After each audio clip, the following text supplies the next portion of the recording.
Olá, está começando mais um Justiça do Trabalho na TV, produzido pelo Tribunal Regional do Trabalho de Santa Catarina.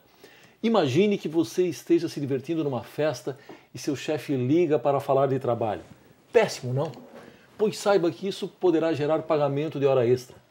No programa de hoje vamos entender um pouco melhor a lei que deu nova interpretação ao trabalho à distância, também conhecido como teletrabalho. Está conosco a juíza do trabalho Ângela Conrad, professora e mestre em Ciências Jurídicas pela Universidade do Vale do Itajaí. Bem, juíza Ângela Conrad, muito obrigado por ter aceitado o nosso convite, seja bem-vinda. Eu começo perguntando o que o Judiciário tem entendido mesmo sobre o teletrabalho. Obrigado pelo convite, Wanderley, é um prazer estar aqui com vocês. A questão do teletrabalho é um jeito popular de se falar sobre o trabalho à distância. Certo. Então, o teletrabalho, na verdade, ele vem numa conotação dessas novas tecnologias, da nova forma como o trabalho tem se mostrado com o avanço tecnológico, a utilização de e-mail, reuniões online com cada pessoa numa parte do estado do planeta, o televendas, que hoje é muito utilizado também no trabalho à distância. Na verdade, ele tem um sentido de trabalho remoto, né? Um trabalho que não é feito na sede da empresa e com a supervisão do empregador. Ele é um pouco mais que o trabalho externo, que o trabalho externo a CLT já regulava. Ele tem uma ideia de vir abraçar essa nova tecnologia, essas novas formas de trabalho que se espalham.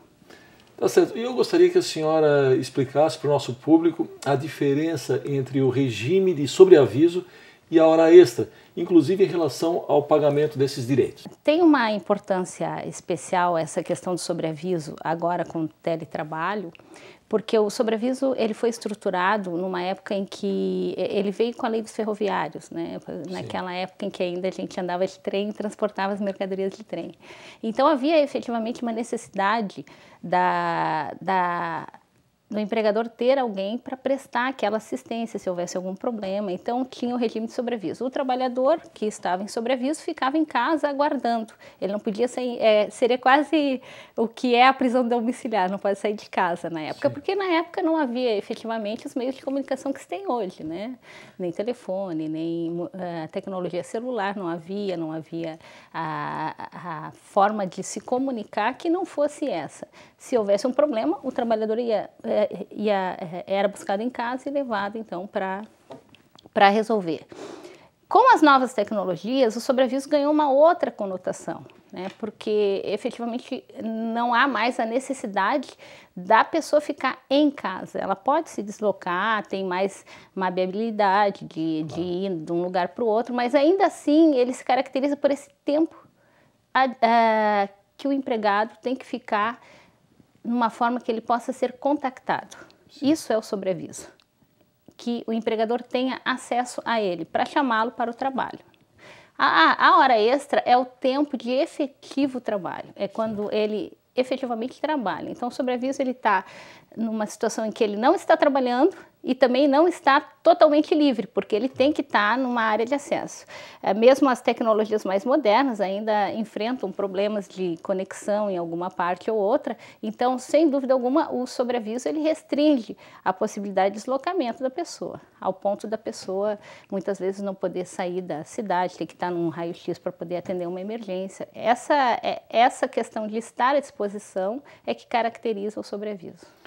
Muito bem, e na prática, quais os principais reflexos que a Lei 12.551, que alterou aí o artigo 6º da CLT, irá trazer para os trabalhadores? Porque a CLT ela não fazia essa distinção entre o trabalho realizado na sede da empresa daquele executado em casa? A CLT ela já regulava o trabalho a domicílio e igualava ele ao trabalho executado na fábrica, né? Não havia uma diferença. Ela dava essa isonomia de tratamento para o trabalhador que prestava o trabalho a domicílio. Era muito comum, um exemplo que todo mundo pode identificar facilmente é o caso das costureiras, que costuravam em casa, né? E havia esse trabalho. Depois, logo que veio a tecnologia de telefonia, se utilizou bastante também o trabalho via telefone, né? Vendas por telefone em casa, isso foi muito utilizado.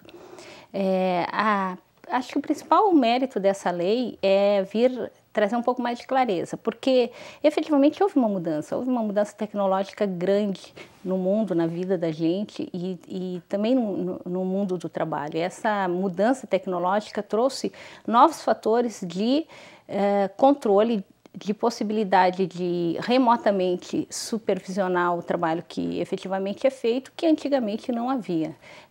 Entendo que é importante essa alteração legislativa para essa mudança acompanhar, para a legislação acompanhar essa mudança tecnológica que nós temos.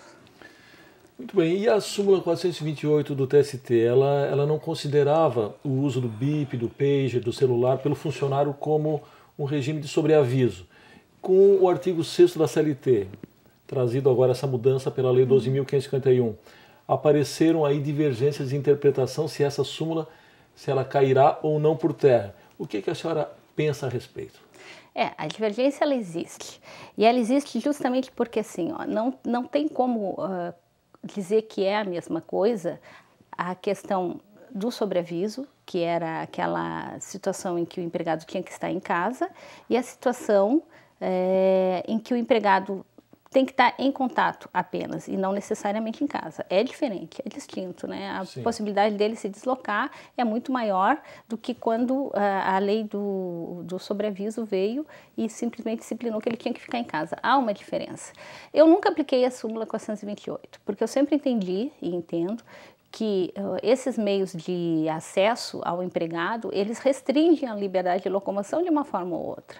Ou ele não vai poder desfrutar do tempo livre como queira, ou não vai poder beber, ou não vai poder encontrar com os amigos, vai ter uma restrição, vai ter que estar numa área de acesso, vai ter que estar comprometido. Então, eu sempre entendi que quando ele tem a obrigatoriedade de manter o celular ligado, e ter esse acesso do empregador a ele para uma chamada eventual, isso caracteriza o regime de sobreaviso. Me parece que a divergência jurisprudencial ela vai permanecer, ela vai continuar justamente porque há uma grande discussão em termos de entendimento do que seja efetivamente estar obrigado a manter ou não o contato. Tá certo. E pelo entendimento dos seus colegas, a senhora acha que essa súmula ela tem condições então de ser revogada? Eu acredito que ela vai ser pelo menos alterada no sentido de que quando se caracterizar a obrigatoriedade, senão ela vai estar praticamente confrontando com um novo dispositivo legal que a Lei 12.551 trouxe, né, na CLT, no artigo 6º. Porque o artigo é claro, a nova disciplina é clara, que se considera essas formas de controle tempo à disposição. Então, a súmula estaria batendo direto de frente. Eu acredito que ela vai ser adaptada, não acho que ela vai ser revogada. Por quê? Porque tem situações em que efetivamente se distinguem, e aí ela vai querer ter um espaço para trabalhar com essas situações. Já se percebe alguma movimentação no TST nesse sentido? O ministro Dallazen já manifestou algo nesse sentido, da necessidade de rever essa súmula, que é o nosso presidente atual, né? Muito bem, juíza Ângela, nós precisamos chamar um rápido intervalo, nós voltamos em seguida, é só um instante.